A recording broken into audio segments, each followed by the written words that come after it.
Quero convidar os irmãos a abrirem as suas Bíblias no livro do Salmista, capítulo 9. Capítulo 9. Oi, você está comendo banana, menina? Temos uma retardatária, irmãos. Salmos, capítulo 9. Vamos ler o verso 9 e o verso 10. Verso 9 e verso 10.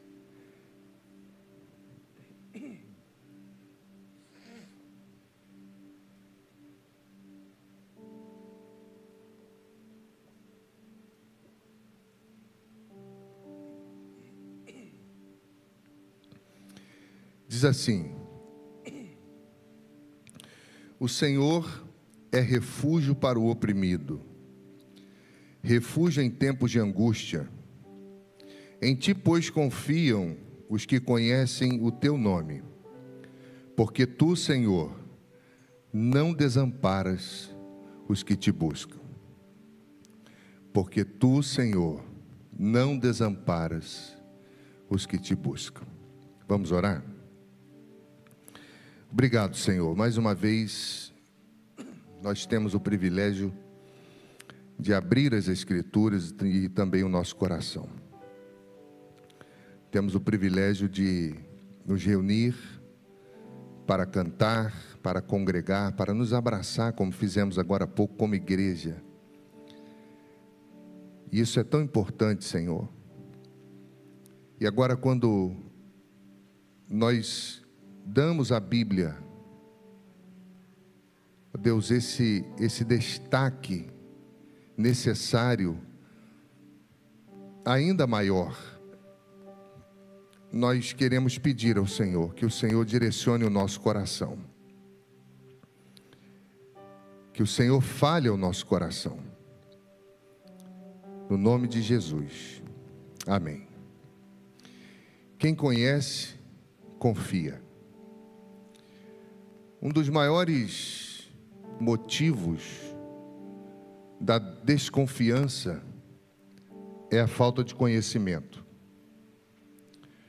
Você não coloca os tesouros do seu coração na mão de quem você não conhece.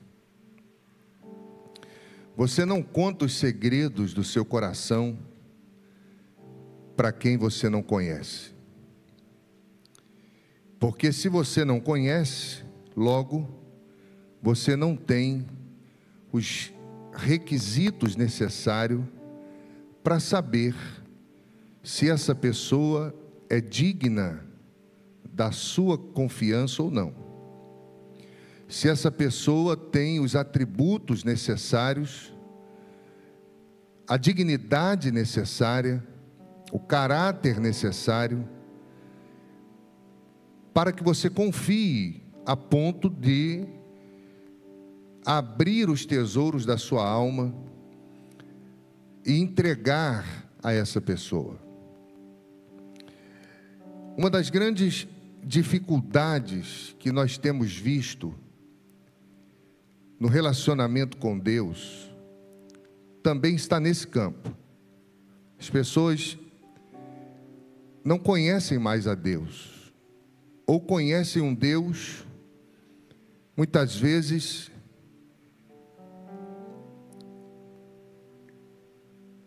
que é criado pelo inconsciente coletivo, que é gerado pelo desejo do homem. Um Deus tirano, um Deus que maltrata, um Deus que fere. E quando você olha para a Bíblia, você vê totalmente o contrário. Você vê um Deus misericordioso, um Deus bondoso, um Deus amoroso, um Deus soberano. E aí nós ficamos perdidos dentro desses altares que existem, e precisamos identificar, assim como Paulo fez, o altar do Deus desconhecido, muitas vezes, e dedicar todo o nosso coração a fazê-lo conhecido. E quando eu olho para o Salmo 9, eu olho para alguém que confia em Deus. Eu olho para alguém que, pela experiência, pelos encontros, pelas marcas da vida, não titubeava em momento algum no relacionamento com Deus. Ele chega a chamar as pessoas a essa confiança.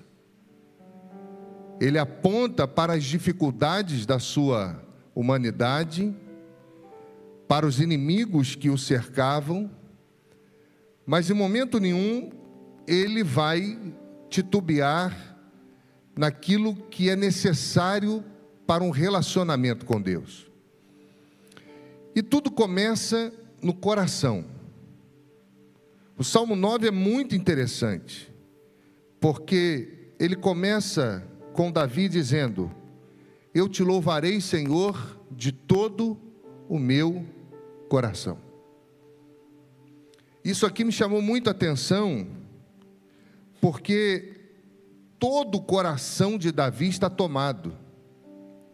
Todo o coração dele está tomado de louvor e de desejo para que Deus seja conhecido. Davi está entregue totalmente, ele está entregue com sinceridade, ele não tem reservas. Ele, na sua homilia, ele não vai colocar poréns, ele não vai apontar reserva alguma, mas ele vai dizer: eu te louvarei de todo o coração e eu também contarei das tuas maravilhas. É alguém que está com o coração preenchido por inteiro, que tem certeza do conhecimento que tem do Deus que serve. E isso deixa claro a intensidade da sua vida com Deus, isso deixa claro a profundidade do seu relacionamento com Deus e a exclusividade dessa relação. Talvez aqui está diante de nós uma grande dificuldade. Nós temos o nosso coração sitiado por muitos deuses, sitiado por muitas coisas. A Bíblia chega a dizer: guarda o teu coração, guarda o teu coração. E quando nosso coração ele é sitiado, ele é roubado, nós perdemos a intensidade, nós perdemos a profundidade no relacionamento e nós perdemos muitas vezes o que é necessário para a vida com Deus, que é a exclusividade. E aí quando ele diz: eu te louvarei de todo o meu coração, ele está dizendo: tudo que eu sou está envolvido nesse louvor. A minha vida, a minha razão, as minhas emoções, a minha história, a minha fé, tudo. E viver de todo o coração, meus irmãos, diante de Deus, exige amar sem dividir, confiar sem duvidar e obedecer sem negociar. Também é um dilema para nós. Amar sem dividir, confiar sem duvidar e obedecer sem negociar. Isso aqui está claro que é uma devoção, e é aquilo que Jesus reforçou em Mateus no capítulo 22, versículo 37, quando ele diz: amarás o Senhor teu Deus de todo o teu coração, de toda a tua alma e de todo o teu entendimento. Essa relação de todo o coração que conta as maravilhas é uma relação de quem está inteiro em Deus. E o Salmo 9 está celebrando, meus irmãos, as vitórias que Deus deu a Davi. O Salmo 9 celebra as vitórias sobre os inimigos e ele também afirma que Deus é um Deus justo. Davi está contando isso. esse salmo, ele tem uma mistura de louvor, tem uma mistura de petição, e eu fiquei tentando entender por que que ele louva tanto, porque ele tem tanta certeza, mas ainda assim ele pede. Porque os inimigos não param, porque os inimigos são insaciáveis, porque a maldade do coração humano é algo terrível. E eu fiquei tentando entender como um salmo desse de louvor pela justiça de Deus ainda tem petição. E Davi está dizendo: Deus, olha para eles, porque o diabo não para, porque aquele que quer destruir a sua vida e a minha vida não cessa.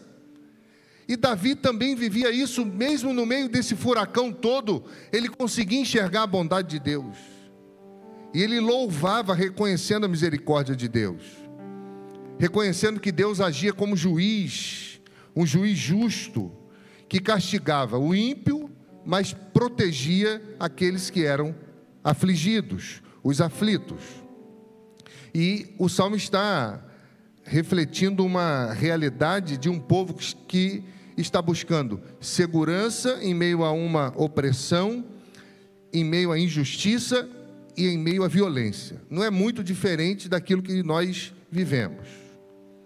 Você sabe que ele reinava sobre Israel em um período de consolidação do reino. Ele estava no início. Ele havia sido ungido rei, mas ele continuava enfrentando inúmeras ameaças, inimigos externos, inimigos internos, instabilidades, coisas terríveis. E o salmo vai refletir isso, um momento em que, apesar disso, Davi está reconhecendo que a vitória que ele tinha sobre os inimigos em todas as áreas não vinha da sua qualidade militar, não vinha da sua expertise, não vinha da sua capacidade como rei, mas ele está dizendo que vinha do Senhor, vinha das maravilhas do Senhor, vinha da bondade do Senhor. Você sabe que o que nós entendemos por religião estava no centro da vida do povo, mas o templo ainda não havia sido construído. Nós sabemos que Salomão vai edificar mais adiante, mas o culto a Deus já era uma grande realidade, e o culto acontecia em torno do tabernáculo, existiam sacrifícios, e o salmo funciona como parte dessa liturgia de reconhecimento e confiança nesse Deus que vê e age em favor dos seus filhos. Por isso que quando nós vamos olhar para o Salmo 9, em especial, provavelmente ele foi escrito nos primeiros anos do reinado de Davi ali em Jerusalém, após algumas vitórias militares, enquanto ele ainda está consolidando o seu governo e expressando a sua confiança em Deus. Alguns indícios que isso é uma possibilidade. Primeiro, o tema de vitória e de juízo.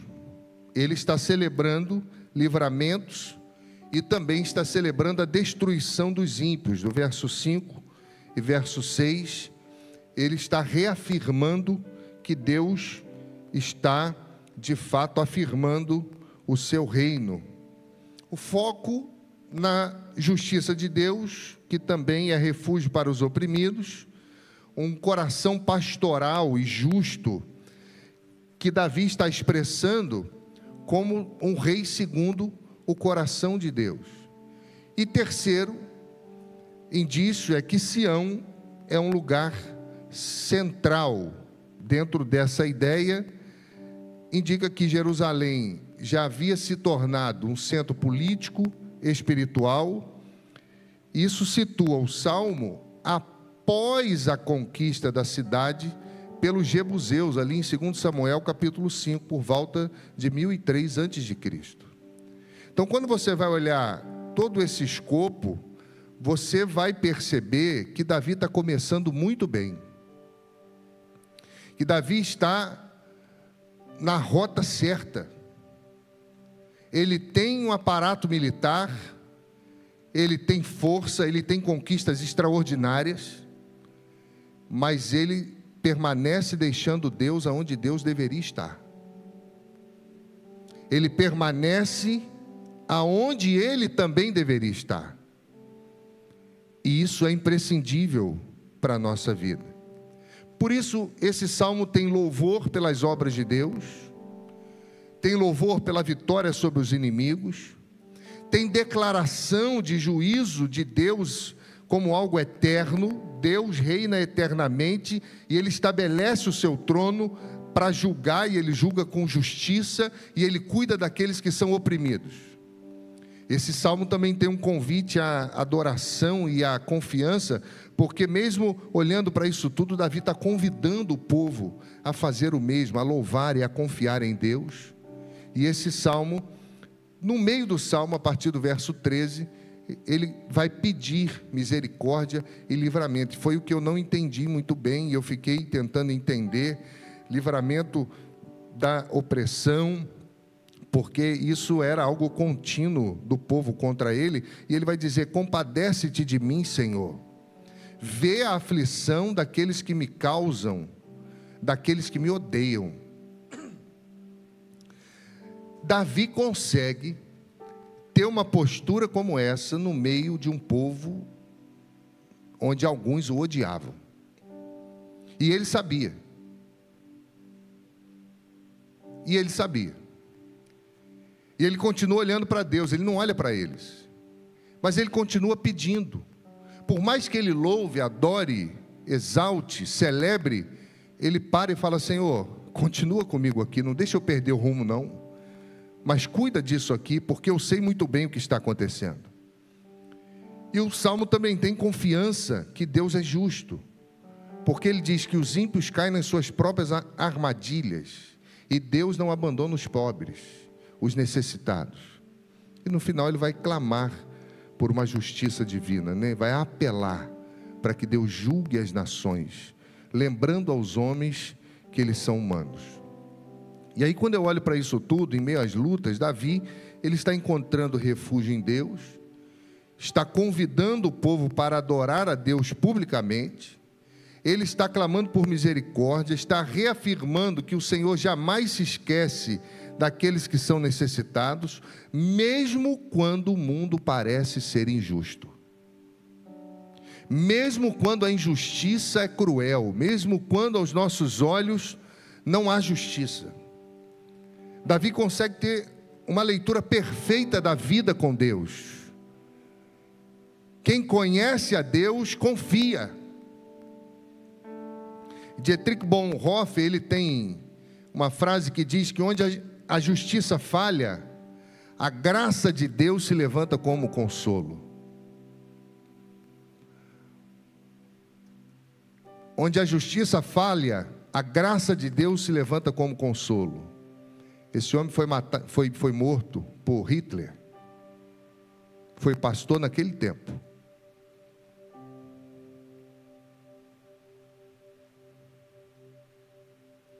Deus nunca se cala diante das injustiças, mesmo que o mundo todo se cale. Davi está gritando isso para o povo. Davi está gritando, e ele está proclamando isso, e ele está com seu coração cheio de gratidão, e ele está dizendo: Senhor, eu te louvarei de todo o coração, e eu contarei as suas maravilhas. Ele está dizendo: o meu Deus é justo. O inimigo da justiça não é injustiça, mas é indiferença. E meus irmãos, o que Davi está dizendo é que o Deus que nós servimos não é indiferente. O Deus que nós servimos está olhando para nós e trata cada um de nós com graça, com misericórdia e com presença. A questão é que nós dividimos o coração, e quando o nosso coração divide, nós esquecemos quem Deus é. Deus, Ele é justo juiz, Ele é refúgio seguro, para os que confiam nele, mesmo em meio à injustiça do mundo. Por isso nós confiamos, por isso nós louvamos, por isso nós declaramos as suas maravilhas. Porque nós cremos nisso, amém, meus irmãos? Existem momentos e momentos na nossa vida. Existem momentos que nós estamos sem um problema. Mas existem momentos que parecem que o mundo desabou só na nossa cabeça, não é assim?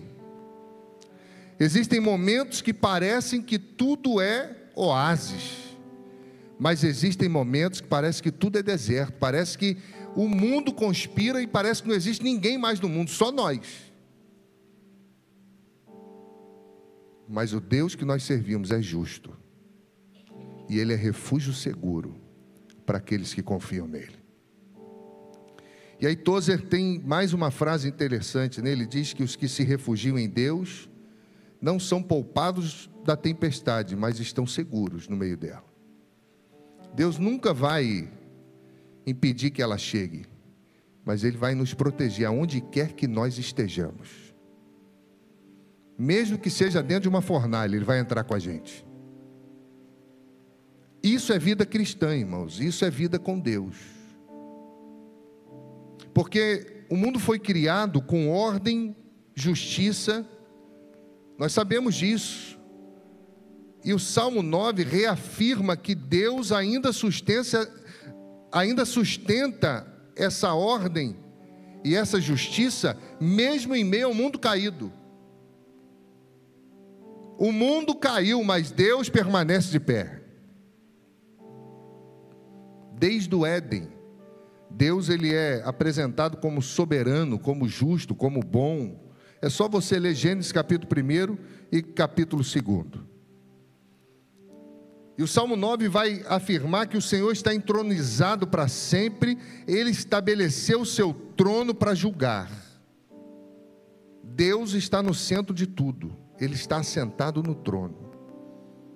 E esse trono, é interessante, esse trono eterno, aponta para o trono de Davi, que seria eternizado em seu descendente messiânico, que nós já lemos aqui em alguns sermões anteriores, que aponta para Cristo, está lá em 2 Samuel capítulo 7. O Novo Testamento, Jesus é revelado como Rei eterno, aquele que julgará as nações com justiça, porque ele é descendente de Davi. E aí Lucas 1, 32 e 33 diz: este será grande e será chamado Filho do Altíssimo, Deus o Senhor lhe dará o trono de Davi seu pai, e ele reinará para sempre sobre a casa de Jacó, e o seu reinado não terá fim. Apocalipse capítulo 19, versículo 11 diz: este será grande e será chamado Filho do Altíssimo, Deus o Senhor lhe dará o trono de Davi seu pai, e ele reinará para sempre sobre a casa de Jacó, e o seu reinado não terá fim. Jesus é o cumprimento supremo dessa esperança. Isso é maravilhoso, extraordinário, porque o que Davi está afirmando, a Bíblia toda afirma que Jesus é justo, é um juiz justo. E nós estamos meio confusos, porque há uma confusão no Brasil no que tange a questão judicial. Há uma questão de lei, há uma questão política, isso se envolve e você não sabe mais o que é uma decisão judicial, o que é uma decisão política, e nós ficamos perdidos no meio disso tudo. Mas com Cristo não é assim, com Deus não é assim. Deus é um juiz justo e Cristo também. João capítulo 5, verso 22, e o Pai a ninguém julga, mas confiou todo o julgamento ao Filho. A Bíblia também diz que Jesus é refúgio dos cansados, o que Davi está afirmando aqui no Salmo 9, Mateus 11, 28, diz essas questões, né? Lance sobre mim, venham, vocês que estão cansados, sobrecarregados, e eu vos aliviarei. Tomai sobre vós o meu jugo, aprendei de mim, que sou manso e humilde de coração, e vocês encontrarão descanso para as vossas almas. Olhando para esse enredo e o que isso tem a ver com a nossa vida, eu fico tentando aprender algumas coisas. E eu tenho tentado aplicar à minha vida, ao meu coração. Os princípios contidos aqui no texto são imensos. A hora não nos permite abordar todos, porque são muitos. Mas quero pontuar alguns com você, para que você avalie no seu coração. Nós aprendemos com Davi, em primeiro lugar, que nós podemos confiar em Deus, porque a presença de Deus nos garante. Meus irmãos, o verso de número 3 diz algo interessante. Diz assim: pois ao retrocederem, os meus inimigos tropeçam e somem-se da tua presença. Davi reconhece que é a presença de Deus que resolve os problemas dele. Davi reconhece que é a presença de Deus que faz isso. E a Bíblia toda fala sobre isso. Lembra quando Josué e Caleb, Números capítulo 13, 14 em diante, quando os espias voltaram, dizendo que a terra era uma terra que manava leite e mel, uma terra próspera, tudo que Deus havia dito tinha na terra, mas só que tinha gigante também, e eles não podiam entrar. E aí diz a Bíblia que Josué fez calar o povo, e disse: não, nós vamos fazer, vamos acontecer, vocês não podem fazer isso, nós vamos tomar a terra. Esse enredo termina com Josué e Moisés no cume do monte, prontos para serem apedrejados por eles. É só ler a Bíblia. E sabe por que eles não foram apedrejados?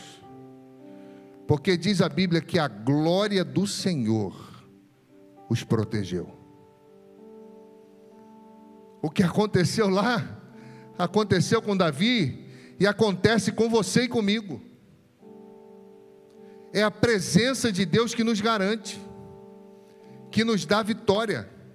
A nossa maior luta nunca deve ser lutar com a força do braço, mas deve ser lutar para não deixar a presença de Deus, para não pecar contra Deus, para não usurpar a glória de Deus. Meus irmãos, Davi afirma que quando Deus se levanta para agir, até os inimigos mais ameaçadores recuam. Quando Deus se levanta para agir, meu irmão, eles recuam porque eles reconhecem a autoridade de Deus, eles tropeçam e eles são desestabilizados. Davi está dizendo que eles fugiram porque Deus apareceu. E é interessante porque quando Saul perseguia Davi, 1 Samuel 24, Davi se esconde em algumas cavernas, e ele também viu Deus frustrar os planos de Saul. E os inimigos iam caindo nas suas próprias armadilhas. O Salmo 27, verso 1 a 3, diz assim: o Senhor é a minha luz, a minha salvação, de quem terei medo? Ainda que um exército se acampe contra mim, não se atemorizará o meu coração, porque o Senhor está ali. Como é que está a sua relação com Deus? Como é que está a sua vida com Deus? Você, com a sua vida hoje, atrai o Senhor ou repele o Senhor? John Piper diz que a fé se alimenta da memória. Se esquecermos quem Deus é e o que Ele já fez, perderemos o chão da confiança. Quem conhece, confia, e que quem conhece sabe o poder da presença de Deus. Quando Deus se levanta, todo mundo se prostra. A segunda verdade que chamou a minha atenção é que nós podemos confiar, porque a justiça de Deus é para todos. Ela nos alcança. Você já foi alcançado pela justiça de Deus? Diga amém. Ela nos alcança. Diz a Bíblia no verso 4: porque sustentas o meu direito e a minha causa. No trono te assentas e julgas retamente. O Senhor sustenta o meu direito e a minha causa. Davi não vai falar da justiça de Deus como uma ideia abstrata, distante. Ele fala: minha causa, o meu direito. Foi ele também que disse: o Senhor é meu pastor. Ele está sempre dizendo que o Senhor está perto. Isso mostra, irmãos, que o Senhor não é apenas um juiz soberano do mundo. Ele é um defensor pessoal daqueles que confiam nele, daqueles que o conhecem. Por isso que Romanos 8:33 diz: quem intentará acusação contra os eleitos de Deus? É Deus quem os justifica. Davi sabe disso. Porque quando nós sentimos que a justiça da terra falha, nós devemos lembrar, irmãos, do trono de Deus. Nós devemos lembrar que o trono de Deus está firme e Ele não deixa nenhuma injustiça impune. Deus não deixa injustiça impune.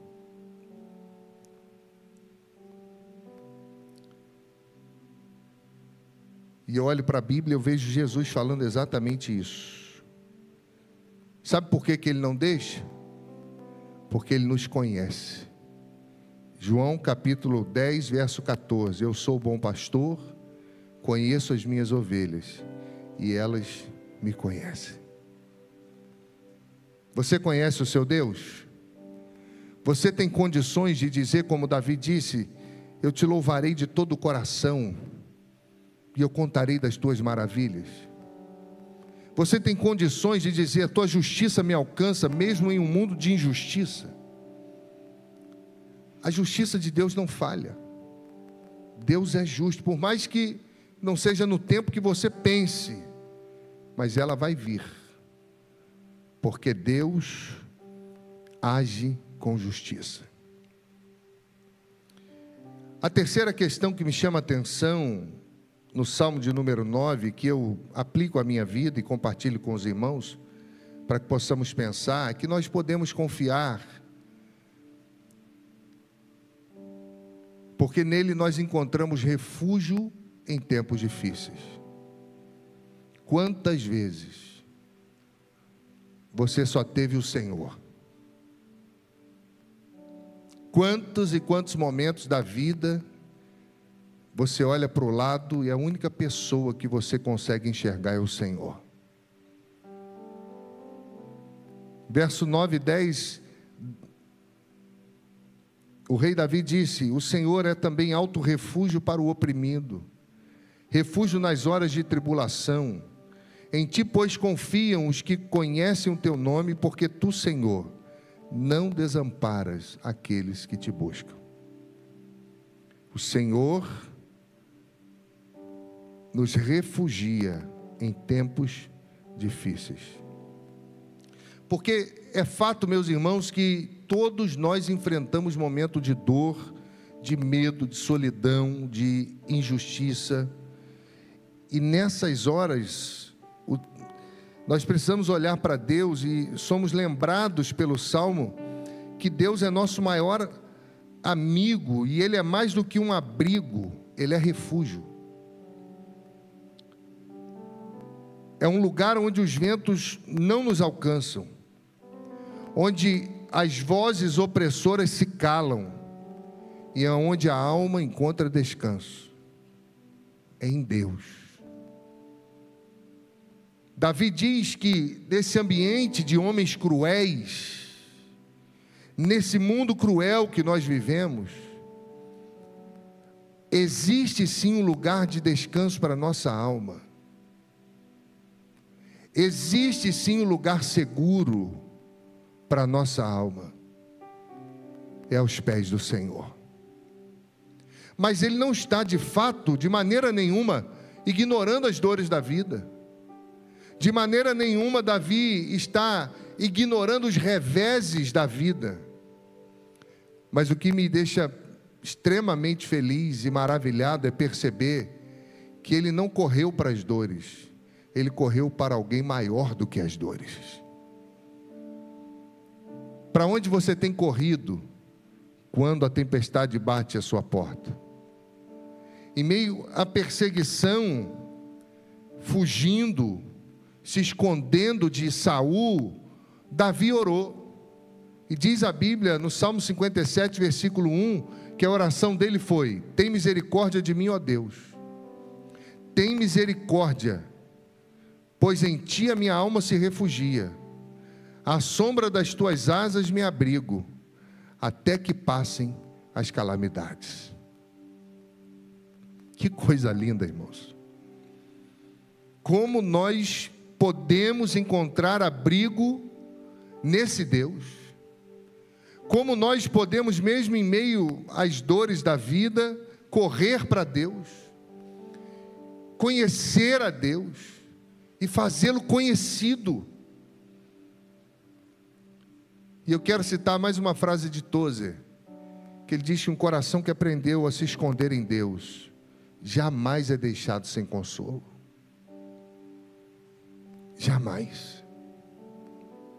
E em último lugar, meus irmãos, nós podemos confiar, aprendemos com Davi que podemos confiar,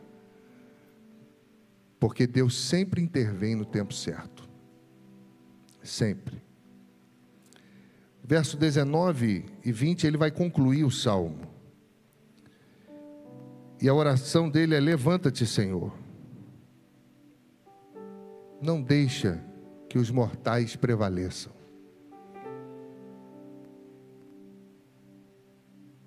Julgue as nações, que eles lembrem que são mortais. Muitas vezes, irmãos, nós também olhamos para o mundo e parece que o mundo está vencendo, né? Que o ser humano faz o que quer e que Deus está em silêncio. Quantas vezes nós pensamos isso? Por que que o ímpio prospera e o justo sofre? É a pergunta da nossa alma, né? E nós achamos que Deus é injusto. Mas Davi, ele nos lembra que Deus não ignora a injustiça. Deus age no tempo certo. E no tempo certo, Deus lembra os homens que eles são mortais. Por que que ele pede a Deus para levantar? Porque ele sabe que o tempo de Deus não falha. E que nenhuma arrogância humana, prepotência, ficará impune diante do tribunal celestial. Davi confia tanto em Deus, que a relação dele com Deus é assim. Ele sabe que Deus está no trono, e trono é lugar de julgamento, de juízo, e ele está dizendo: Deus, olha para isso, lembra. Eu quero dizer a você que Deus pode parecer em silêncio, mas parecer estar em silêncio não quer dizer que Ele está ausente.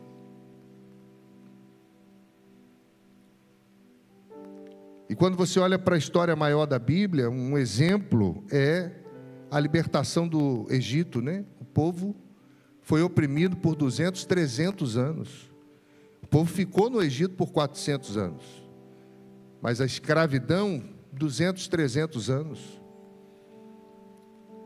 Mas no tempo certo Deus se levantou.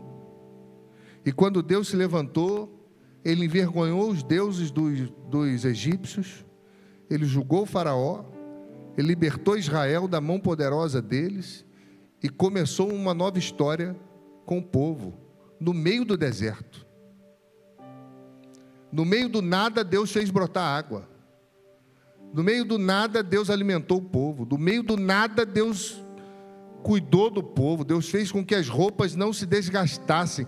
Deus provou milagre e milagre todo dia, no meio do nada, porque no tempo certo, quando Deus se manifesta, coisas extraordinárias acontecem. Êxodo 3, 7 e 8. Ouvi o clamor do meu povo e desci para livrá-lo. Quando Deus se levanta para livrar, sai da frente. Quando Josué diz assim: Ele não te deixará e nem te abandonará. Essas duas palavras no hebraico trazem a ideia de um tanque de guerra que sai abrindo caminho, que não muda de direção e que vai cumprir o propósito estabelecido. É essa a ideia. O Deus que não deixa e não abandona é o Deus que vai ao seu encontro, custe o que custar. Ele chega. Eu não sei se você perdeu as esperanças, se você olha para esse mundo injusto como eu, e às vezes eu olho e falo: Senhor, aonde isso vai parar? Senhor, nós não temos o que fazer. E às vezes parece que não tem jeito, mas tem jeito, porque Deus está sentado no trono. Russell Shedd, ele diz que a mão de Deus pode parecer invisível por um tempo, mas quando Ele se levanta, nenhum trono permanece de pé. Aleluia! Quando Ele se levanta, os tronos do nosso coração se prostram. Os tronos humanos se prostram, e não há rei que se sustente. Quero concluir, meus irmãos, dizendo aos irmãos que quem conhece, confia. Precisamos conhecer a Deus. E para isso, precisamos orar. Precisamos buscar, precisamos ouvir a Deus. O que Davi está afirmando é que conhecer a Deus é imprescindível para a vida. Porque a vida vai ter reveses, a vida vai ter gente querendo te matar. A vida vai ter gente que gosta, que não gosta, e está tudo bem. Mas a vida também tem pessoas más. O apóstolo Paulo chega a dizer que algumas pessoas que ele enfrentou na caminhada, ele chega a chamar essas pessoas de bestas feras. A vida é assim. Quanto a gostar e não gostar, está tudo bem. Mas na caminhada você pode enfrentar, gostar e não gostar, mas você também pode enfrentar aqueles que querem te destruir. E aí está o problema. Se você não tiver certeza de que Deus está no trono e que Ele age com justiça o tempo todo, você pode sucumbir diante das adversidades. Você pode sucumbir diante das dores, você pode sucumbir diante dos lamentos da vida, você pode sucumbir olhando por esse mundo que nós vivemos e achar que não tem jeito. Você pode pensar em desistir, você pode achar que as vitórias que você tem foi você que conquistou. Mas Davi está dizendo: é a tua presença. É a tua presença. Quando o Senhor chega, eles tropeçam. A nossa maior luta na vida não deve ser outra que não seja a presença. A presença. O que eu preciso, Senhor. Você já leu na Bíblia várias pessoas dizendo: não afaste de mim a tua presença?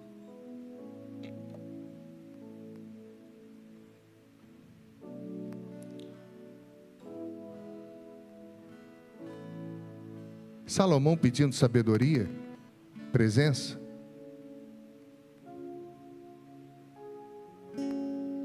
Moisés dizendo: se a tua presença não for comigo, não nos faça sair daqui. Mas não era a terra prometida que eles queriam? O que muda a nossa história é Deus presente. É Deus na nossa casa, é Deus na nossa igreja, é Deus na nossa vida, é Deus tomando por inteiro o nosso coração. Porque se isso não for uma realidade, nós não entenderemos as suas maravilhas e muito menos as proclamaremos, porque cairemos na loucura de achar que Deus é injusto.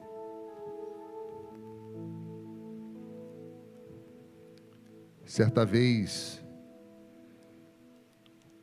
um voo estava muito turbulento.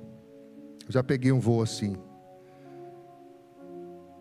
de Moçambique para África do Sul. Um avião muito pequeno, e foi uma turbulência que eu achei que o avião ia cair. Aquilo foi turbulência. De bater em cima, voltar aí na frente e caçar o cinto para botar rápido, e aquele silêncio, aquele susto.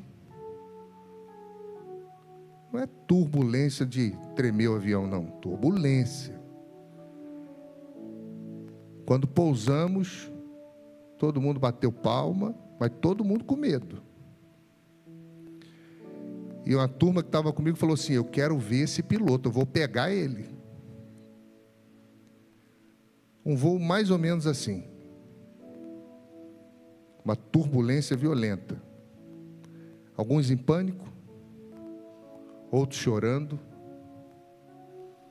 E uma senhora olhou assim no canto e viu um menino sentado calmo e tranquilo. E ela se aproximou dele e disse: meu filho, você não está com medo? Por que você está tão tranquilo? Ele disse: porque meu pai é o piloto. E ele me prometeu que ele sempre me levaria em segurança. Talvez você esteja aqui e você está numa turbulência terrível. Deus é o piloto. Ele está no trono. E Ele sempre faz o melhor para nós. Queria orar com você. Queria clamar a Deus junto com você. E pedir a Deus que nos dê o privilégio da sua presença. Da sua presença. Porque isso muda tudo. É quando nós dobramos os joelhos no culto sem que ninguém peça. É quando nós levantamos as mãos sem que ninguém peça. Simplesmente porque somos tomados pela presença. E nós temos a certeza que estamos diante do Altíssimo. Ninguém precisa dizer: faça isso, faça aquilo. Mas nós estamos tão tomados pela presença que nós sabemos que estamos diante do Todo-Poderoso. E diante dele, todo joelho se prostra e toda língua confessa que ele é Senhor. Mas talvez você esteja enfrentando situações terríveis, como Davi também enfrentou. Eu queria orar com você. Se nessa noite você tem motivos para agradecer, e assim como Davi, você está dizendo: Senhor, eu sei que eu cheguei até aqui, o meu trono está sendo estabelecido, vitórias estão sendo confirmadas, mas eu sei que tudo isso é obra do Senhor. Eu sei que é a boa mão do Senhor estendida sobre mim, sobre a minha casa, sobre os meus filhos, sobre os meus negócios, sobre a minha vida. Se você quer, como gratidão a Deus, dizer: Senhor, eu estou aqui, eu me coloco diante do Senhor, para assim como Davi fez, dizer: Senhor, é a tua presença, e eu quero louvar ao Senhor por isso. Se você deseja fazer isso, eu vou convidar você, daqui a pouco, a tomar uma atitude. Mas talvez você esteja aqui e você esteja na fase do Salmo quando Davi disse: Senhor, eles estão querendo me matar. Você está no olho do furacão. E você precisa de ajuda do Senhor, para que o Senhor te ajude a continuar olhando para Ele, para não perder o foco, para que o Senhor enche o seu coração de graça, para que você não se perca diante dessa luta. Se você quer colocar isso também diante do Senhor, independente das orações que você está fazendo ou da situação que você se encontra, se você deseja colocar isso diante de Deus, ou a sua vida diante de Deus em gratidão, fique de pé, que eu quero orar com você. Nós vamos orar juntos.